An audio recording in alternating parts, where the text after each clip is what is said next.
guys, welcome to Common Ground. My name is Kinza and we have our new friend today, Lauren Pell. Welcome. So today we're going to be talking about gun control and sort of gun legislation and our opinions on it and stuff. So just a little bit of background, Lauren. So you went to UCLA. Mm-hmm. You're one of our producer Gustavo's really good friends. Mm-hmm. And you studied international development, correct? Yes. Right? And then you also did some cool stuff. You studied abroad in Africa. Yeah, I did. Super cool. Mm-hmm. We definitely want to touch back on that and hear about that. Yeah. And then now you're currently in sales, and so you sell applications to big businesses. Yes. Right? Okay, perfect. Yeah. Well, thank you so much for coming onto the show. Sure. Welcome. Thanks. So let's get into sort of our personal experiences on gun control and what's your background and because for me personally, I did not grow up with guns, right? I grew up here. My parents are both Pakistani immigrants, and so where we're from, guns are normal there, but they didn't want it around us, and we never had it. But what about you? I would love to hear about that, and how do you personally feel about it too? Well, I grew up in a family that at least my dad really loves guns. Okay. That's one of his big passions in life is just guns. He's always reading about them, and he's funny, he'll save up to buy a gun, and he always buys these, cheap, historic guns. Okay, that's pretty cool, though. Yeah, so when I was 13, he got me a World War II surplus gun. Mm-hmm. It's a rifle that was used by the Russians. Wow. And it came, with the bayonet and everything. Oh, wow. So in our house, it was just kind of a piece of history. Mm-hmm. We would go to the range sometimes and shoot them, but honestly, it was mostly just for my dad to just have and he would come home and just set it out by the laptop and be working next to his gun because he just loved having them around and just sees them as this beautiful thing. Okay, so he appreciates it for what it is and yeah. And then I have family in the South. Mm-hmm. And it's funny, even just the difference between their types of gun ownership versus ours. Oh yeah. Recently, this just cracks me up. So my grandparents, we went on a holiday vacation, and they took, my grandpa, so he fell down the stairs, and we took him to the hospital. Mm-hmm. And when we were there, my grandma said, oh, you should get all of the medicines and everything out. And she told my boyfriend to get them. And she's like, oh, yeah, remember to tell Joe to unload the gun that I left oh, my God. in the bedside table. No! Because it's, unimaginable to them as old people that they would go unprotected to, a new area, even in their own home, just sleep with, no form of defense. Oh, that's so interesting to me. And, of course, my boyfriend is I cannot unload this gun. Right. You're I don't even know how. I'm going to leave it. So it just shows, the difference. Even just West Coast versus East Coast. In my house, even though guns were always around, I'm not super comfortable, holding them. Right. I don't automatically know how to unload every gun. Right. But, in the South, it's just totally different. Completely, yeah. And it just shows, I don't know, how ingrained it is in our culture. Yeah. No, that makes sense, because I remember when I was on the Hillary Clinton campaign, and I was in Wisconsin, and I was in a very rural area up in it was northeast Wisconsin, very rural, and I grew up in Southern California my whole life. Yeah. Right? if you see a gun here, it's not a good situation, right? So you should not be there. Yeah. But when I was over there, we had these amazing volunteers who would invite us in their homes, and they would cook dinner for all of us and for the staff. And so we would go, and I remember this beautiful volunteer had cooked us this amazing meal, and we were coming to her house, and we're walking in, and literally right next to the door, there are rifles, four of them, and that was probably stacked. It's stacked. And I was what is, I was shocked. What? Yeah. And everyone was and a lot of the people who I was with, a lot of them are from the Midwest, and so they were what do you mean, Kinza? And I was this is not normal. What the hell? Yeah. They're so accessible. Oh, literally. It's they have dogs running around, right? Yeah. And they're big dogs, and if one could fall, it was on a washing machine, and there was four of them, and I was one could just knock over. No big deal. No, completely. And I was just weird. This is just so normalized. normalized. Not used to it. Yeah. Not at all. Yeah. Not at all. But it was interesting because we would have these conversations because I wanted to understand, right? Clearly there is a different way they perceive guns, right? Because for clearly. us, we're this is wild. Yeah, like why this is a weapon. Yes, like right. this is a cause of death and not much else. Exactly. We equate guns with killing people, right? Like you wouldn't this is use for it one for purpose, anything. and it's not a good one. Exactly. Yeah, but that's not how everyone sees it. Yeah, exactly. Which and is just it's just weird how like a lot of the people I was with, they were trying to explain to me like, oh, so there's like a tradition behind it because there's like hunting season, right? And like families do that with like a lot of like dads do that with their kids and they bond with them like that, and they have like homes that they go and hunt in specifically for this season, and it's like their whole lifestyle, like who they see themselves as as a people. Like, it's like a weird thing because like I grew up around people like this, at least when I would visit, and I still can't comprehend how it's like so important to who they are. Definitely. You know, like it's just. It's like the whole mentality where don't take my guns away, right? Yeah. And like, because for them, in their mind, they can't imagine someone just going up and just shooting a random person, right? Like, they're like, what? That doesn't make sense either. Yeah. So it's like a weird shift, but like, when I remember I would talk to these people, I was like, but the thing is, like, for you guys to have your guns, like everyone else has them. Yes, exactly, right? And it's like, that means that there are people who should not have them and are taking advantage of the fact that they're able to get it so easily. Yeah. And it's true. You know, and then on top of that, that's why then crime rates go up, right? And all this stuff. And you were mentioning before about the whole Australia thing and how when they banned guns, it just the crime rate dropped dramatically. Drastically. Yes. Yeah. And I think one of the key things is like America has so many guns that I think it doesn't even necessarily have to be like a person with wrongful intent. Yeah. Like they don't have to be doing something messed up. Definitely. Because they're just so accessible. You know, like it's so easy to just be shot accidentally, like as a kid. Yeah. Or to just have a dramatic moment where it's right there and it's just ready for you. Oh, yeah. And I see how, I don't know, when there are so many, like it doesn't have to fall into the wrong hands. Exactly. Like a lot of hands could be the wrong hands at that moment. Yeah, no, totally. So do you, like, what would be your personal sort of opinion, like, based on, like, you know, your background? Because you obviously, you understand that there are people out there who, like, don't want to do, you know, bad things with guns, right? Yeah. But, like, what do you, like, how do you see guns personally? How do you feel about them? It's kind of hard because on the one hand, like, I see, one thing that I always come back to is a lot of people have this feeling like you can't be secure without a gun in your home. And I see how until everyone has fewer guns, like, you almost can't. Right. Like, I see how if someone comes into your house with a shotgun and they could kill you from 40 feet away, what are you going to do with, like, pepper spray? Yeah. Like, or a knife or anything. Like, until everyone has fewer, why would you give up your gun? Yeah. Like, if I was, like, a person who wanted this for my protection, I would be like, no, not till everyone has fewer.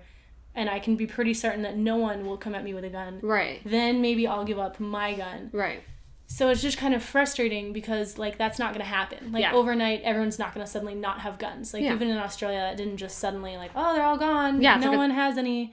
A long period of time. Yeah. So, in my ideal world, like, it would be such that you could just only have them for specific purposes. Right. Like, okay, I have a hunting rifle. Yeah.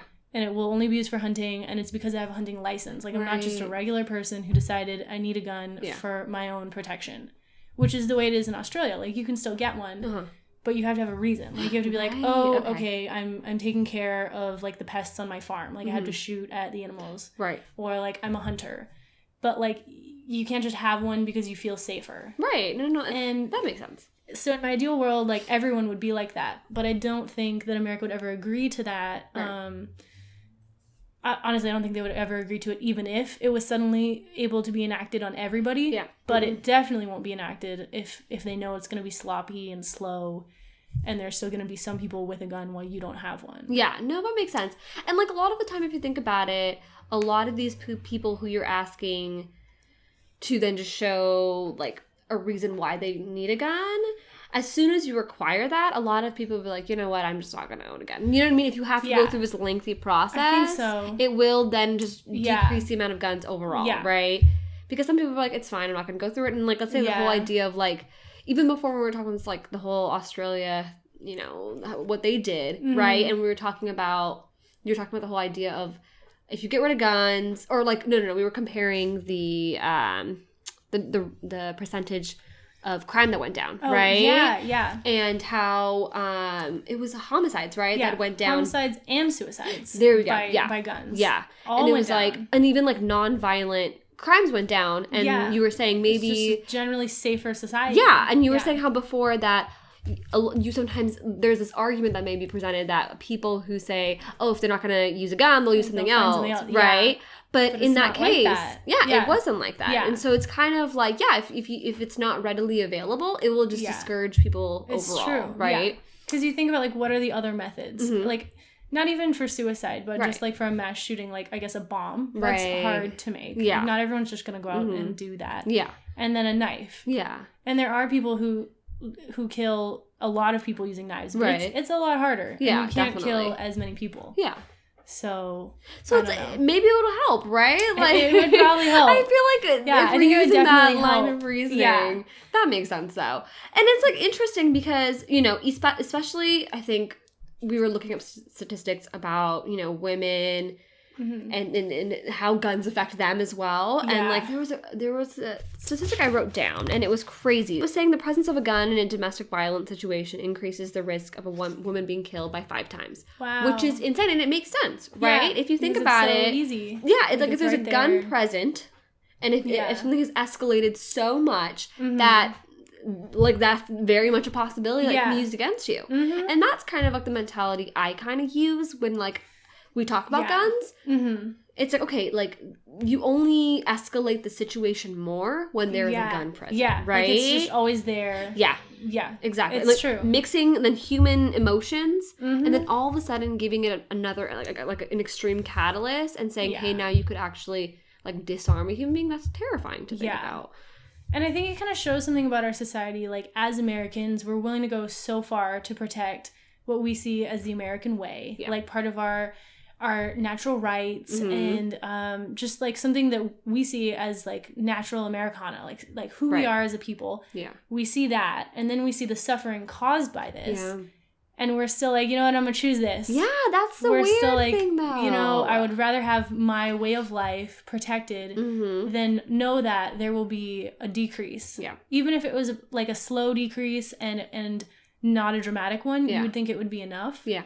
You'd think people would say, okay, even if 100 fewer people in all of the U.S. die, I'm willing to change my lifestyle and maybe not have a gun under my pillow when I go to sleep. Right.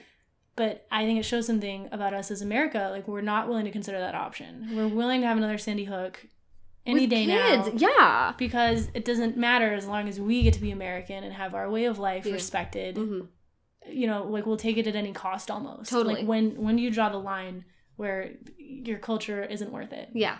That's the crazy thing, because if you think about it, a lot of people around the world, It's funny, they always say when you go to Europe, the first thing they'll bring up is guns. And they're like, you guys love your guns, blah, anywhere, blah. Right? And it's like this weird thing where you're like, that's what we're known for? Yeah, and it makes sense. Of all things. Yeah. But yeah, apparently this is like integral to who we think we are. Right. And like it's fine. Yeah. It's like, kind of like we couldn't pick something else. Yeah, like a violent little...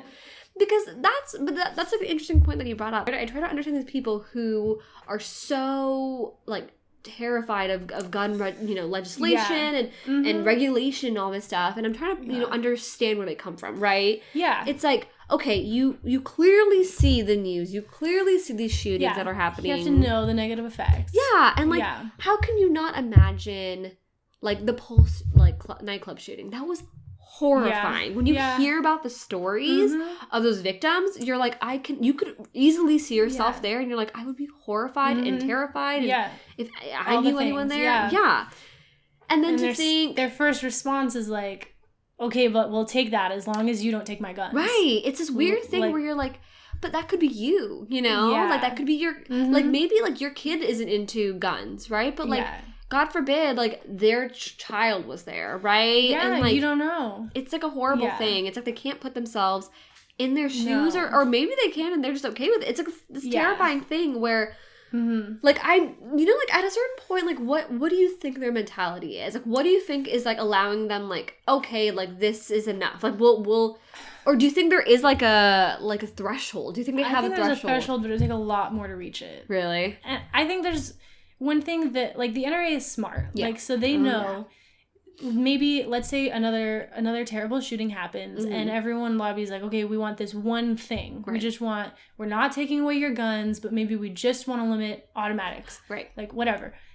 I think the NRA knows the second that you let just a little bit slip, it's going to keep on going, gateway, you know? Right. And so that's why they restrict all these things. Like, if you notice, like, it never gets very far before it gets reversed. Totally. Like, we'll have a law enacted, and then the NRA reverses it before it goes to another thing. Yeah. And so I think it's like, I don't know what it would take, because to them, it's not just, oh, we're going to restrict criminals having guns or ex-criminals. Right. We're just going to make it so people who had mental illnesses can't have guns.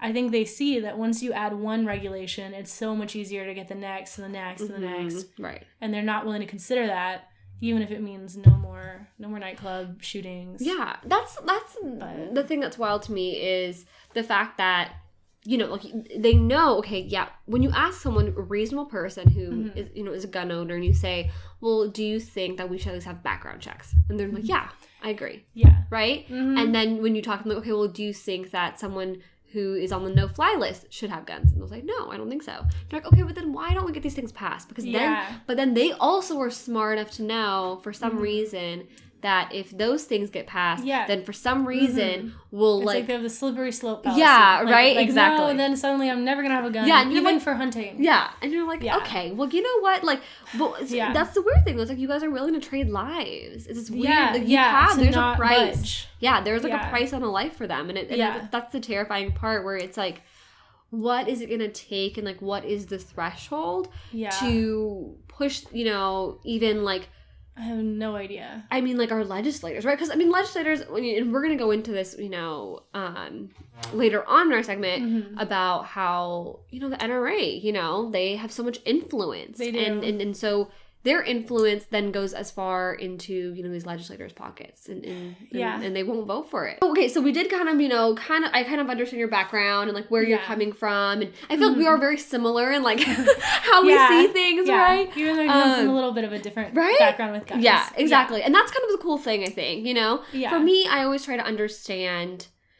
Like, I'm like fully aware of the fact that I'm, you know, people always say, like, you know, like, liberals live in this like bubble, and like I totally think that, you know, and so and so at a certain point I want to be open and try to figure out, right, because if we want to understand like, why are people who are so passionate about guns, how can we convince them to then be helpful, right? And how can we have a sort of a open dialogue and try like an actual debate? Yeah, right? And like try and find a compromise where like there aren't like kids dying, right? Or like there's no like Pulse nightclub shootings. Yeah. So hopefully, and this is again like why we're doing this podcast, right? Is hopefully like get people talking and stuff. Yeah. But thank you so much. We're gonna move on to the next segment and talk about gun legislation and research and stuff. So that will be really interesting. Yeah. But yeah, so join us again, and we'll see you in the next segment. All right.